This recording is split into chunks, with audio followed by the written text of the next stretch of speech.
being a man of color in Portland is fine.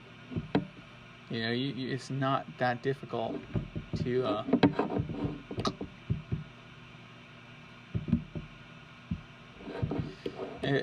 Portland dating scene. If you're a man of color, Portland is an excellent place.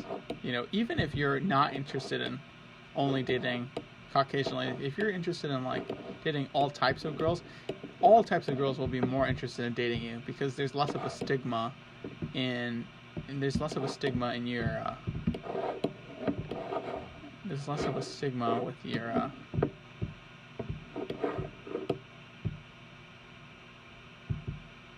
yeah, there's much less of a stigma.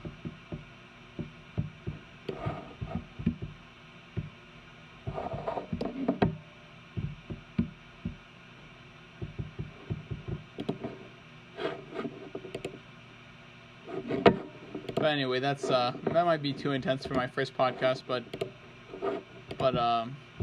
you know, I'm just gonna be real. That's all I'm gonna do. I'm gonna be real at all times, and yeah, there's a large stigma if you're not a white guy dating in California. It's extremely difficult. You know, it's difficult for Asian guys, difficult for maybe not as difficult for black guys anymore, but it's still pretty difficult, I would think.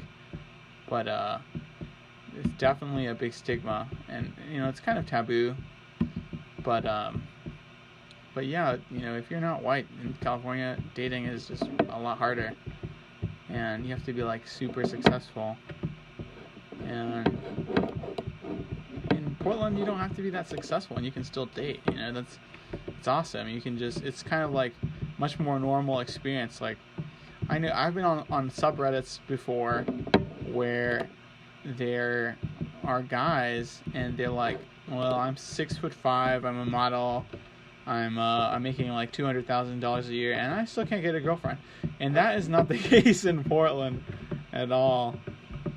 You know, you can probably get a girlfriend as a guy that just like works at a bar. You know, it's a lot. The market is a lot easier for dating here. Girls are a lot nicer. There's a lot less materialism here.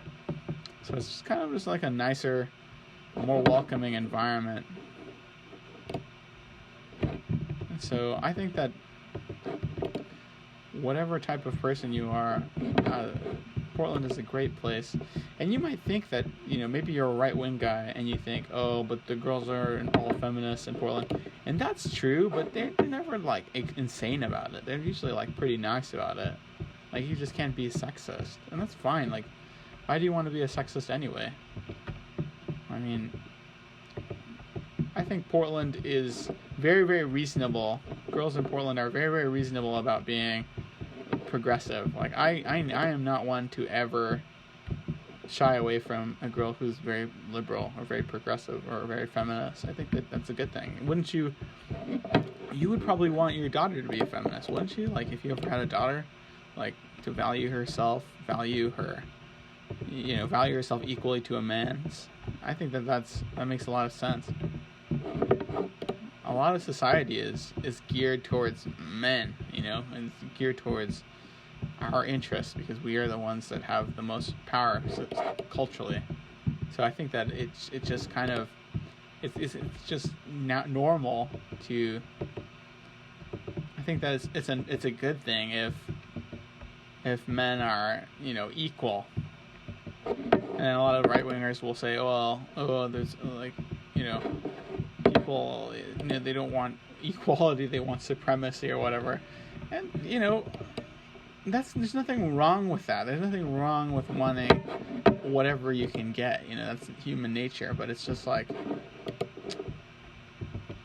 it's definitely people on the far right will exaggerate Portland and say, oh, but everybody's Antifa over here. Oh, you know, like they're not if you're an ethno-nationalist, a white ethno-nationalist, Portland is definitely not the city for you. It's even though it is mainly white, it is a very different type of white person.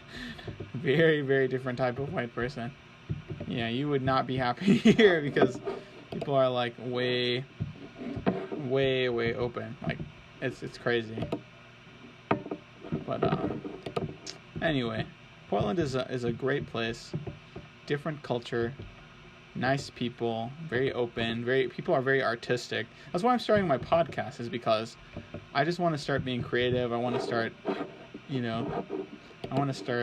I'm gaming. Well, eventually I will figure out how to upload my World of Warcraft games to maybe I'll start streaming. But eventually I want to start, once I get at least maybe 100 subscribers, then I will figure out how to upload my World of Warcraft.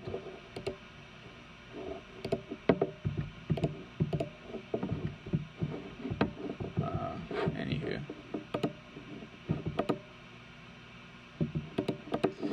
But yeah, Portland is a great place. It's better than the Bay Area for men of color. I'm not an Asian guy, so I don't know like life for I don't know the struggles or maybe it's not a struggle, maybe I don't want to be like intolerant, but I definitely don't know what it's like, it's probably worse than whatever I have to deal with, but it might not be, but it seems like it's a great place as well for Asian guys, black guys, Latinos. Pretty much all men of color have can probably have good experiences here in Portland. I think that's great. A place where men of color are treated equally. All that's needed is just people treating people equally. That's all that I would like. But I think that if you're a guy that's like maybe a Latino guy from Texas, and you're like, your whole life you've been treated pretty badly, and you're kind of like self-loathing, Portland is definitely a place for you. Like I don't know, maybe I'll have a Latino guy. I'm only, I'm being real. I don't care if I'm offending people. I don't care if I'm losing viewers to Latino guys from Texas, but I'm just going with what I've experienced. Like, a lot of Latino guys from Texas are like super self-loathing, so it's kind of like, I'm just curious what forces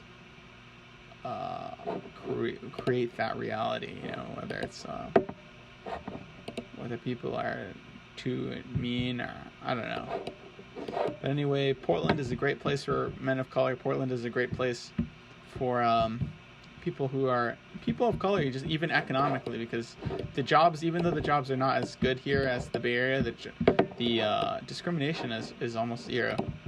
You can get almost any job here in Portland, whereas a lot of jobs in the Bay Area, they're not gonna hire you unless you're a really good looking white person.